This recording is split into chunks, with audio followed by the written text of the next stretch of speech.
With towering trees, soaring peaks, and canyons that plunge deep into the earth, Sequoia and Kings Canyon National Parks are worth the journey. Tucked into California's southern Sierra Nevada mountains, these two adjoining parks protect some of the most dramatic and diverse landscapes in the country. They are managed as one unit, and together the two parks protect more than 800,000 acres of wilderness. Most visitors enter through the Highway 198 corridor, winding through Sequoia's iconic groves and scenic stops like the world's largest tree and tunnel log. From there, Highway 180 continues into Kings Canyon, where the road drops dramatically into the depths of the canyon itself, a rare opportunity to drive into such remote wilderness. We're taking you through both of these incredible parks, from the peaceful giant sequoia groves to the wild, rugged landscapes of Kings Canyon, and even to the top of Moro Rock to conquer some fears. Oh, those birds flying down there, right? We'll show you why they make such an awesome national park combo, two totally different worlds that come together for one epic adventure. Saddest puddle in all the land. We aren't even officially in the park yet, and we have already seen some massive trees. I feel like the size is not properly conveyed through the video. They are just mind-bogglingly large. Was that a word? Mind-bogglingly? So we are in line getting ready to get into the park. We have our America the Beautiful pass ready to go, because this park, would you say, Howard, is how much a day? $35 for 7 days. Okay, $35 for a week. But the America the Beautiful pass is such a good deal if you plan on going to any more than one or two parks. Because it's $80 for 12 months. Yeah, that's great value. Welcome to your guide-along tour of Sequoia and Kings Canyon National Parks. We were listening to our audio guide, which we love to do, on the way here, and I think he put it really well. So there is Sequoia National Park and Kings Canyon National Park. While they are two separate parks, they are operated as one park. So I think we're just going to go into it with the mindset that this is one big park. We made it to Sunset Campground, which will be our home base for the next couple of days. And there are a lot of different campgrounds to choose from within the national parks.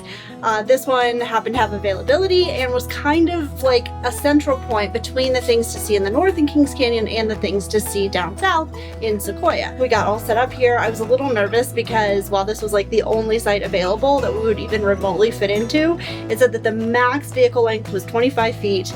And that was how long the pad was too. So I was like, oh gosh, are we gonna fit both the RV and the car on it? We've used every inch of the concrete pad and we fit both vehicles. So I'm very happy about that. It was good teamwork and we did it. And now I'm gonna get the RV all set up and we are going to make a game plan for what we're gonna see here in the parks. We just got back from the visitor center, which is super close to the campground. It's like a 2-minute drive. Very convenient. We got our sticker, our magnet, and our stamp. We always love going to the visitor centers, particularly because it is a great opportunity to talk to a ranger. We love doing that. You can go and say like, hey, I'm here in the park for a day and a half, or I'm here for 3 days. This is my level of hiking ability. What would you recommend I try to like see and do during my time here? And they're so helpful, and it's just a really great way to get their knowledge, and then you can plan out your trip and really maximize your time like on the ground in a national park. And some of the visitor centers will have like a park film or a museum, or at least exhibits. This one had a great park film just on Kings Canyon, and we learned a lot about this park and how fragmented it is, because Grants Grove Village is kind of almost surrounded by Sequoia National Forest, and then the rest of Kings Canyon National Park doesn't pick up until quite a distance away to the east. And most of it is actually wilderness. One of my favorite facts from the park film that we learned is in Kings Canyon, you have these very tall and barren mountains. There are no trees that grow on them. So you have this contrast of a place where no greenery can grow and thrive. And then on the other hand, you have some of the tallest and largest trees on the planet, not very far away, all contained with like, you know, in this one national park. I just think that is so amazing. Yeah, I would say, if I'm quoting it correctly, the vegetation at the top of the mountain is less than 2 inches. Yeah, that's what they said. And then the sequoias reach heights of over 200 feet. So the idea of the two Big giant. Like Caitlin mentioned before, we've already passed several sequoia, and we're actually going to go check out a couple more. Excited? Yeah. Big trees, here we come. Let's see number 3. The General Grant Tree and the Grant Grove are less than about 2 minutes away. Yeah, in general grant, that tree is, I think, the third largest on the planet. We just pull up to the parking lot and there are beautiful, massive sequoia trees right here from the parking lot, and they're just incredible. Like the color and the size. Wow.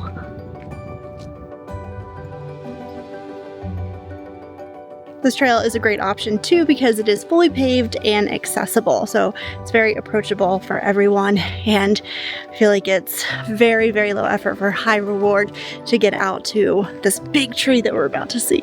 Howard thinks he sees the tree, the main attraction. I think that's it.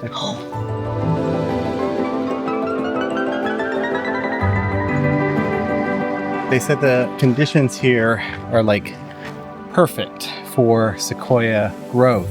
And that's how this was able to get to 268 feet in roughly 1,700 years. So the trail kind of branches and you can go around the back to see the fire scar. Wow. Oh my gosh, it's amazing that it's thriving still with this like huge chunk of it. Somehow it survived, even though probably at least a third of it, if not more, is completely burned away.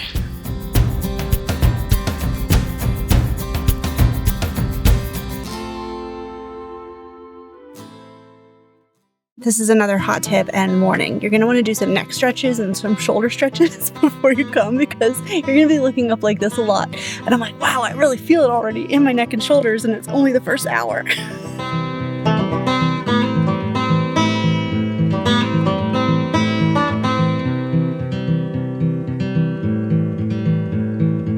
The story of this cabin behind me is pretty neat. They are doing restoration work on it right now, so it's closed off, but they have a nice plaque that explains the history and the story of some of it. So it was originally built by two brothers. Before they built and lived in that cabin, they actually lived inside a fallen monarch, which is that big tree that you can walk through. Then it was used by the cavalry who came in to protect the sequoias once the national park was established. And then after that, the first US civilian ranger used it so that he could also protect this area, and then he studied sequoias, particularly their relationship with fire. So that cabin has seen a lot throughout the years. Okay, and now one of the star attractions, we get to go inside of a sequoia. This is Monarch, which is one of the famous fallen sequoias. You were saying this was the one that they lived in? Yeah, the brothers who built the cabin before they constructed the cabin, I guess they called this home, which, hey, I mean, it's a roof over your head technically. It's got to be good shelter from the elements and from animals, so. Well, let's go check out the digs. Yeah. Kaylin, this kind of looks like a building. It does. Well, they've added some stabilization, which I greatly appreciate. Right outside the entrance to it, there's this really cool photo. I think it's from 1900. So just like the brothers lived here and sought this out as shelter, a lot of the park's early visitors and some construction crews also stayed here inside of the fallen monarch. So again, it just has so much history, and not a lot has changed from that photo. That was the point of them putting it where they did, because if you look out over the photo, you can see that obviously the tree is in the same spot, and it is still in really good condition, even all of these years later. It is pretty interesting because when it's hollowed out like this is actually a great structure. I mean, I do appreciate, again, like Kaylin said, the posts, but this is a nice structure. This actually has like walls, a roof. Like, I can totally see why they stayed here. Yeah, like if it was raining or snowing, you would be nice and dry in here. Okay, Caitlin, let's continue. Okay. Oh, this is cool. One thing I didn't think of though, if you were sleeping in here and a bear happened to like wander in, that probably wouldn't be super great. So hopefully that never happens, because the bears might also want to use this as shelter.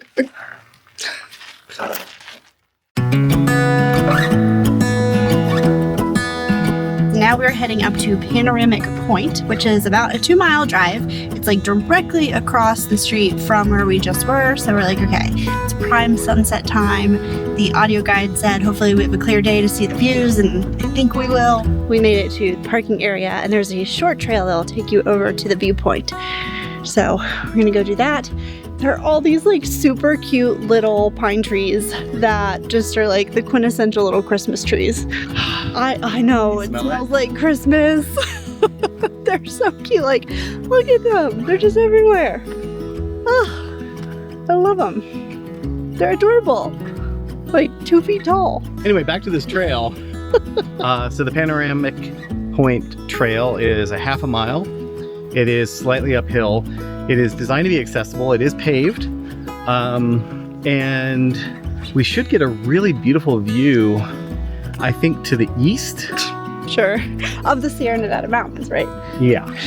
What do you think? Okay. A little hazy, but still through the haze, it's like spectacular looking. Oh my goodness. So you can see these like jagged peaks, and then you've got just like the rolling hills with trees in front of it. It's very pretty. Wow.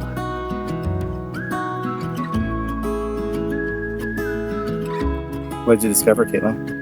So what we're looking out at is most of Kings Canyon National Park, and I'm really excited to venture into that area of the park because I think there's a little bit of rivalry and competition going on with nearby Yosemite.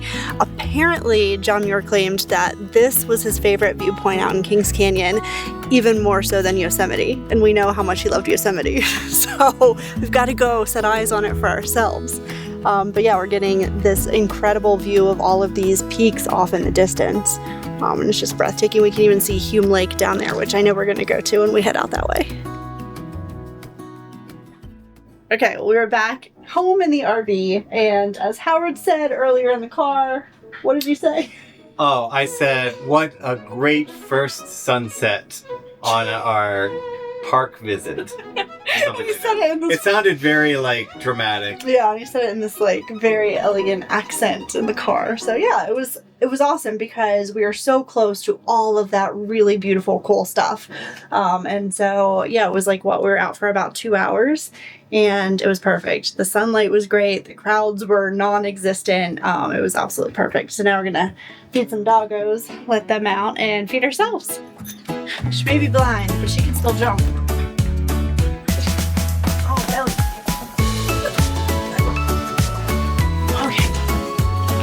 Scout has started this bad habit of booping the door with her nose, like we're gonna forget that she's in there or something, so she'll do it really hard. She'll be like, feed me, don't forget me. We know you're in here. Hi. Hello, cutie pie. Okay. And she prefers to eat with the door closed. What's on the menu tonight? Well, tonight I'll be making from scratch a Costco taco kit. We love these so much. It's one of our favorites. The lime crema is really good. The salsa is good. The chicken is not really like super authentic, I would argue, because it's got lettuce. And in 5 minutes, dinner is served. I couldn't wait. It's all right. I was walking dogs. We are heading out, and this time to the north. So today is all about Kings Canyon National Park, and we're going to go check out Hume Lake, which we could see from the overlook last night, and then we're going to see some waterfalls and go check out that famous area that John Muir absolutely loved and said rivaled Yosemite. It is claimed that he said that. I don't know. We never talked to John. I've never met John. I'm sure he was a really nice guy. Unfortunately, he's been dead for a number of years. But that's what we've heard. Yes, many times, from rangers and from our audio guide. Well, today, Caitlin and I are going back to summer camp. I had seen and read that there were Christian summer camps that were here at Hume Lake. I had no idea it was going to be like this. No, it's massive. When we drove down here, we're like, oh my gosh, all of this exists down here. Like, there's tons of buildings. There are so many kids here right now, and they are having a blast. Like, there's a big pool. Everybody's swimming in the lake. There's some sort of games going on. You can hear people cheering. It's so lively and so fun. And yeah, we had no idea the scale of the summer camp down here. There are like public areas that you can go to in the camps that might have a really delicious milkshake. Yeah, one of the rangers gave us a hot tip about the milkshake. So that's what we're on the hunt for. We wanted to see the lake and we wanted to get a milkshake. So right. Lake, check. Milkshake next. We'll see. Maybe. Success. We found the milkshake. So I got peanut butter and chocolate, and I think Howard got mint, chip, and blackberry. Is that right?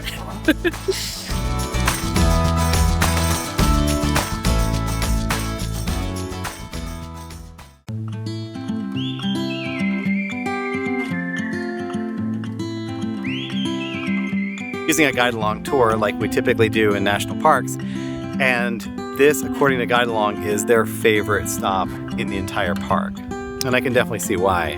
It's so neat because you can see there's like the confluence of the middle fork and the south fork of the river combined just below us. So you can see them come together and then continue on. And the amount of variety of the topography that you can see just from this one spot has got to be breathtaking, particularly I think around sunset. I was told to say that this is deeper than the Grand Canyon.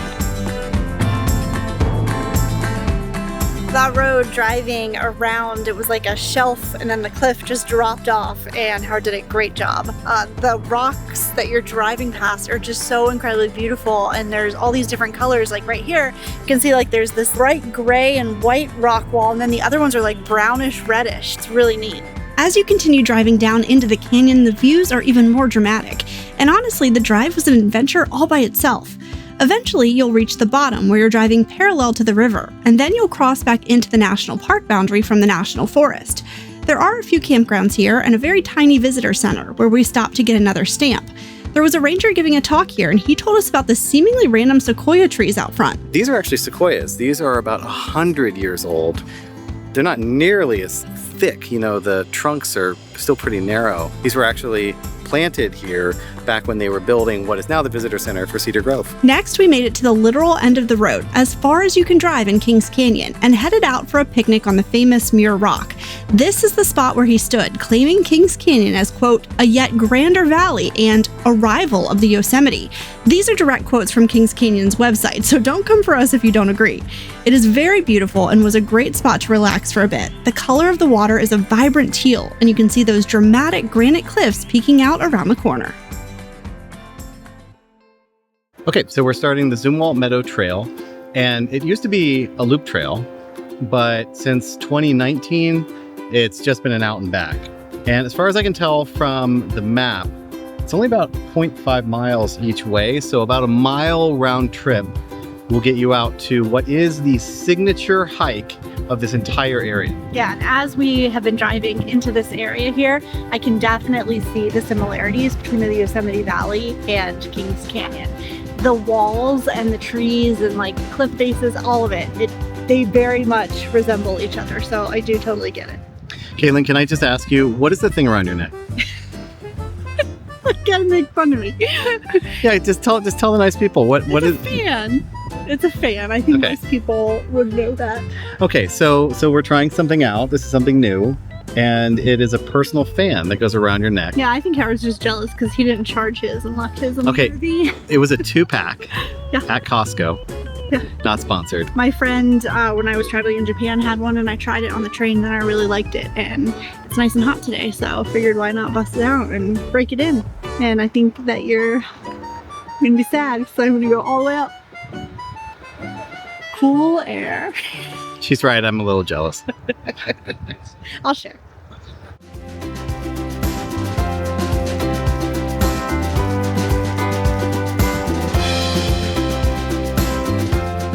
I was reminded by the guide-along guide that all these boulders, which just look like it's just a mess. I mean, like somebody just left a whole bunch of boulders out, didn't clean up after themselves. That is the fault of the glaciers. And that is a big indicator of how you know that this was actually a valley that was formed by a glacier. The U shape means a glacier. The V, as we've learned, means like a river or water has carved the valley. But then also the boulders, because these boulders have been dragged. It's almost like sandpaper. They've been dragged across the bottom and left and deposited by the glacier. These boulders and rocks may be from miles and miles, hundreds of miles away. What is it? Well, some would think this is sandstone, but you shouldn't take it for granted. Oh my gosh. But I'm pumped. Oh yeah. This is a metamorphosized rock? Yes. I'd like to dispel a myth because I feel like everything that I was reading about this park before we came was that this was a hiker's paradise. This is a place where you can hike for miles and miles and see beautiful things. I'd like to point out that so far we have walked about 0.2 miles, 0.3 miles on this hike, and you have a beautiful view of, is that Half Dome? North Dome. North Dome. Half Dome's Yosemite. Right. Everywhere that we look in this area feels like Yosemite Valley, with the rock faces, even the meadows, the trees, how sheer the cliff sides are. It's like you're getting that Yosemite experience, but with way less crowds. Yeah, there's like hardly anybody here. Yeah. So I would highly encourage people to not look past Kings Canyon when they're considering a national park, just because of maybe the things that you've heard or the things that you've read. And in fact, of the people that come to Sequoia/Kings Canyon, the vast majority of people never actually venture this far east to the end of the road. And I would say that's such a miss because this is so spectacular.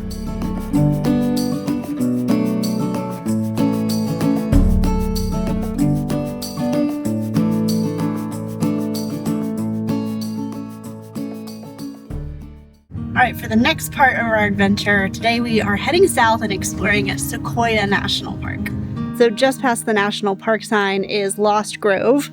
This used to be an entrance station for the park. Now there are just pit toilets and some pull-offs, but you can just stop and get out and see so many sequoias right here. The trees get really big really fast once you enter the official boundary of the park. And we just learned from our audio guide that there are 73 sequoia groves across the Sierra Nevada mountain range.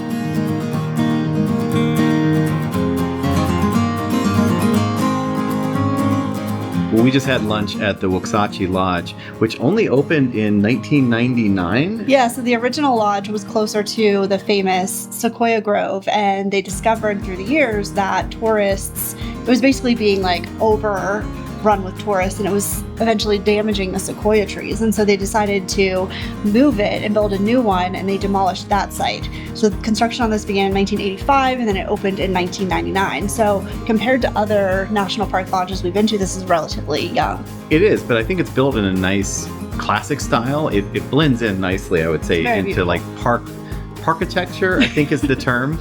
But it kind of has that feel to it. It has a great restaurant. There's also a pizza deck on the outside, and the views out the window are spectacular. Yeah, we ate inside the restaurant and I was super excited. I love a good chicken quesadilla, and the one I had, I told Howard after my first bite, might be one of the best chicken quesadillas I've ever had. It was delicious. We often like to eat in the national parks just to show you that you can in fact have good food inside of the park. And this restaurant in particular has a pretty extensive dinner menu as well, with completely different items, and I would say relatively upscale. Okay, we are doing a bit of a detour here to go check out Montecito Lodge. The main road in was closed, but there are all these detour signs, and so we're going like a little off the beaten path here. The audio guide said that Montecito Lodge is a beautiful lodge. It actually used to be a girls' camp, and the current owners renovated it, so I'm gonna go see that. This is another really interesting property that we have stumbled upon. Yeah, if you're looking for something different and kind of unique as far as where to stay when you're exploring the parks, this is a really interesting option, but only on Saturday nights during the summer season. So Montecito functions as a family camp for 10 weeks every year. And then outside of those 10 weeks, you can also stay here. And they have all kinds of different categories of cabins and accommodations. But during the summer season, on Saturday nights, that's when the counselors for the camp have the day off. And so they open it up, and here the general public can stay here. You get dinner on your arrival day. You get breakfast the following morning, and all this beautiful scenery. The different levels of accommodation seem really neat. We were talking to a woman inside and she gave us all kinds of great information. The cabins that we saw when we were driving in, they are newer and a little bit more modern. So that's gonna be like their top tier accommodation. And then for the summer camp, they have things that are more rustic with shared bathhouses. They have lake view lodges. So there's all different kinds of options if you wanna stay here. And it's just so peaceful and serene. The detour is a bit long, but it wasn't bad at all. That has been in place since 2023. We were supposed to come here in 2023, and this park suffered a lot of damage from weather that was occurring during that year. So the bridge needs to be rebuilt. And so until that happens, that detour will be in place. And you got a lot of great amenities too. The lake is really beautiful. It looks like you can go out on boats on the lake. They have a swimming pool, they have a hot tub, obviously the restaurant like I mentioned, and the grounds. The grounds are just gorgeous. Well, I'm glad the audio tour told us to come out here because we wouldn't have known what was out here. Well, we just had the coolest thing happen. It was a nice little bonus for coming out here. We were driving past the lake and I had the window rolled down and I heard somebody go, "Is that a bear?" Sure enough, you look across the lake and you could see his little ears poking up, and then he like went through the reeds and got into the water, did like a little circle lap, and then went and climbed back out, went to the woods. That was so cool.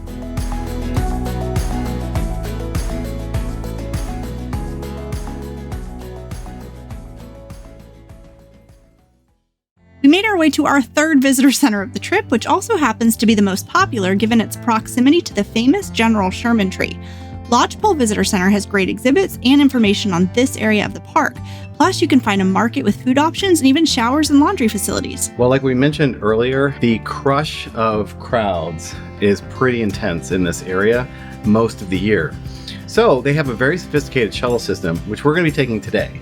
We're going to be taking several different shuttles that will take you to all the major highlights in this area without having to ever worry about trying to find parking or fighting the crowds. Yeah, we talked to a ranger inside the Lodgepole Visitor Center. Her name was Cassie. She was excellent. She gave us all kinds of like hot tips and advice. And the shuttle, the bonus about doing that is that it will drop you off literally right in front of the Sherman tree. Otherwise, if you do drive down there during the weekdays when the road is open, A, you have to like try and find parking, and B, then you have like a half-mile down and up walk. But if you get dropped off right at the Sherman tree like we are, then we'll have more energy to go explore some of the other groves that are in that area, and she said they were beautiful. So that is our game plan. Yeah, so this is going to allow us to sneak in a couple of extra things because we can leave the driving to somebody else. Well, that was quick and easy.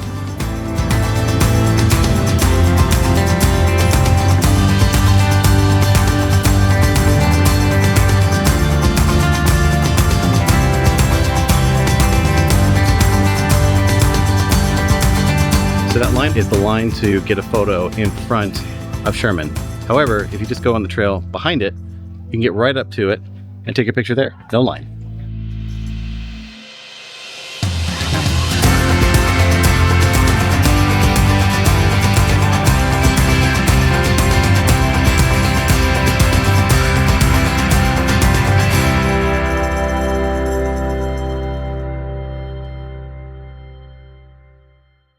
Next trail is a ranger recommended hike.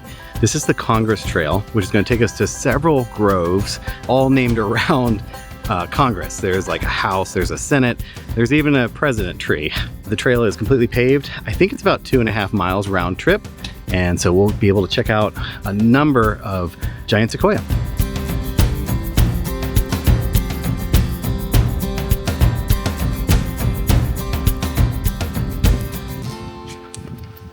That kind of trail. Yeah. Yeah. Paved. Beautiful. Not a lot of people around. And we're just surrounded in beautiful nature.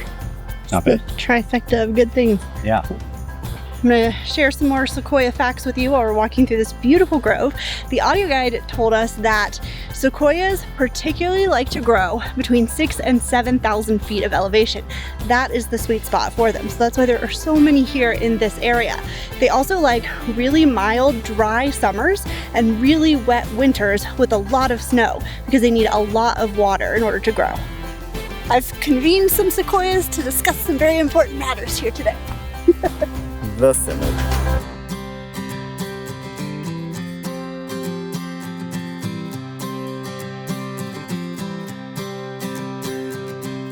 Sitting here and looking up at the president tree, these limbs are so big, which reminds me of something that the audio guide told us about the General Sherman tree, is that one time a limb fell off. They took it and measured it, and it was thicker than any tree trunk found east of the Mississippi, and that is just one limb of that tree.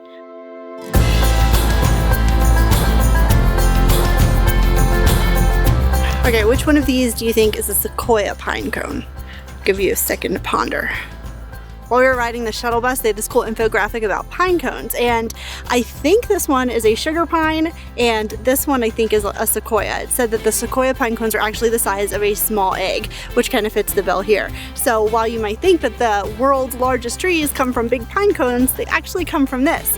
And this might be a fun time to tell you too, that sequoias only can grow from a single seed, whereas redwoods can go from a seed, or they can grow from a clone, or a burl, or an offshoot. And while I picked these up for my little science demonstration, I am putting them back. You should always put them back when you're in a national park. If you're in a national forest, it says you can take like 1 or 2.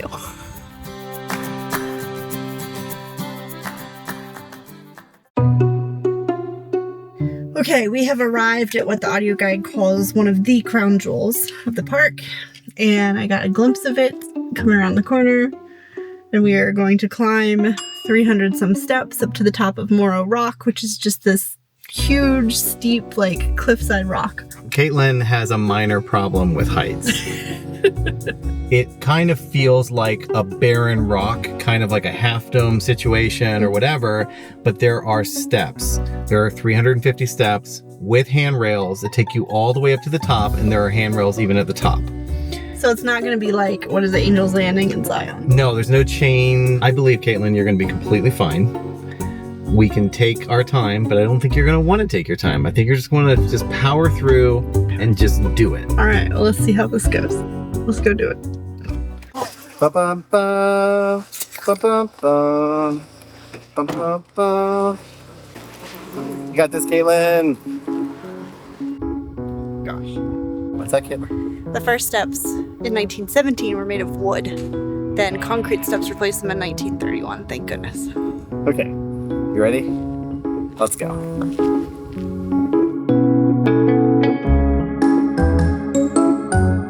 You okay?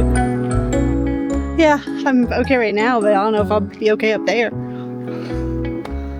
my gosh. I mean, look at that. Look, it's like straight on. Oh my goodness. There's the parking lot.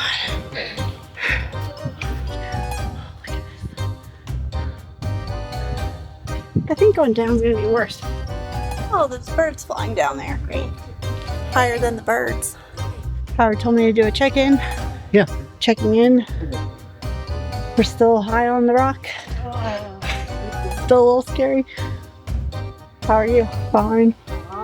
I'm great. I'm great. I'd like to point out that this is a nice, wide path. No, it's not. It You is. saw that? That was not wide. Yeah, it is. That was- Probably at its narrowest, it's like 2.5 feet wide. There is a rail or rock wall on both sides.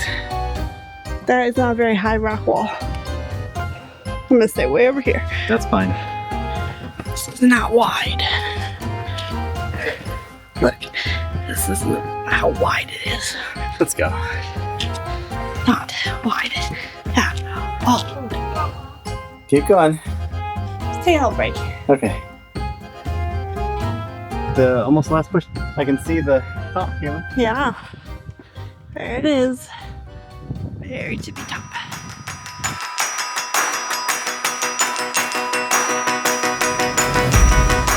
Okay, Lynn, how was it? It was a little scary, and I'm glad I did it, but I'm ready to go back down. It's pretty. It's worth it, but took a lot of willpower. Did you feel secure the whole way? No. No? I mean, yes, on the one hand, when there's like big railings, but when there's the short rocks, I just stayed all the way to the side.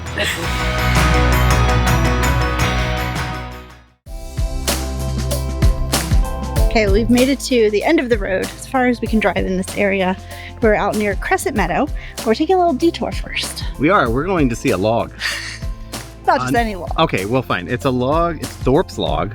And apparently he built a cabin inside of a log. And I guess it has a door, fireplace. Okay, we made it to Thorpe's log, and sure enough, there is a little cabin like built into this fallen log with a stone chimney on the outside. Pretty cool. We also saw a marmot. He was so fast and pretty big, but he is now in hiding. So couldn't get a shot of him because he like scurried across the little path right here. But this is a really pretty and peaceful area.